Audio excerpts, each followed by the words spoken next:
अपनी मां को दासित्व से मुक्त करने के लिए गरुड़ देव श्री नारायण से भी लड़ गए थे। आज हम वही कहानी सुनेंगे। नमस्कारम। प्रजापति दक्ष की कन्या विंता और महर्षि कश्यप की द्वितीय संतान गरुड़ देव, जिसने बाल्यावस्था में ही मां कद्रु को वचन दे दिए कि अगर मैं अमृत लेके आया तो आप मेरी मां को दासित्व से मुक्त करेंगे। अमृत के लिए गरुड़ देव सारे देवता से लड़ गए। सारे देवता की बात जब इंद्रदेव की बारी आई, लेकिन इंद्रदेव गरुड़ देव को पराजित नहीं कर पाए। कैसे कर पाते? जिसका जन्म ही इंद्र होने के लिए हुआ था, जिसका जन्म बालखिल्य मुनि की हवन से हुए थे। इंद्रदेव के पास जब कोई चारा नहीं बचा, तब इंद्रदेव अपना वज्रास्त्र चला दिए।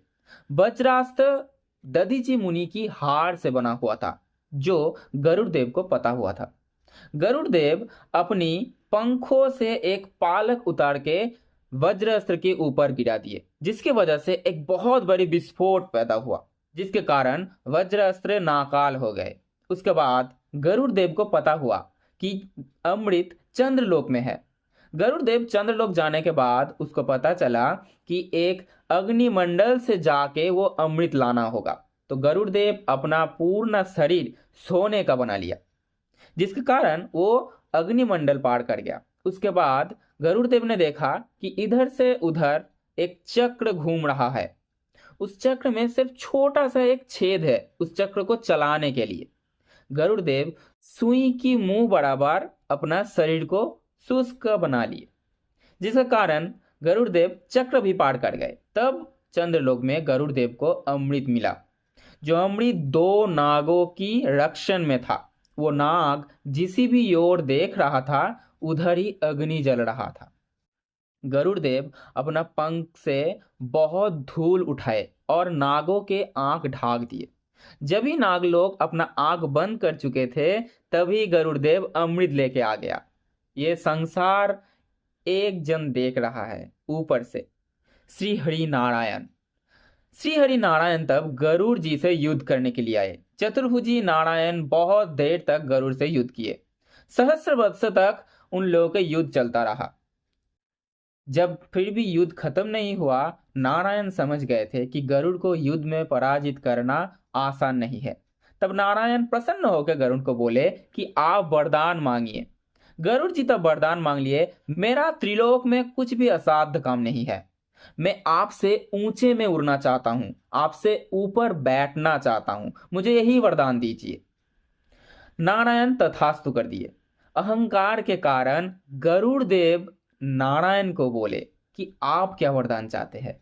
नारायण चालाकी करके गरुड़ देव से वरदान मांग लिए कि तुम मेरे वाहन बनोगे। गरुड़ देव भी खुशी मन में नारायण को वरदान दे दिए।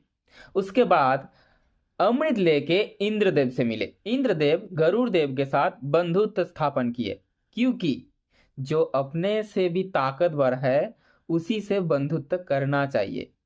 ये हमारा पुराण भी कहता है। गरुड़ जी से इंद्रदेव पूछे कि आपके ये अमृत ले जाने की कारण क्या है। जब गरुड़ देव समस्त घटना बताए, तब इंद्रदेव ने मना किया कि नहीं, आप ये नागों को नहीं देंगे। गरुड़ देव ने भी वचन दिया, मैं ये अमृत ले जाऊंगा, लेकिन छल से वापस भी लाऊंगा।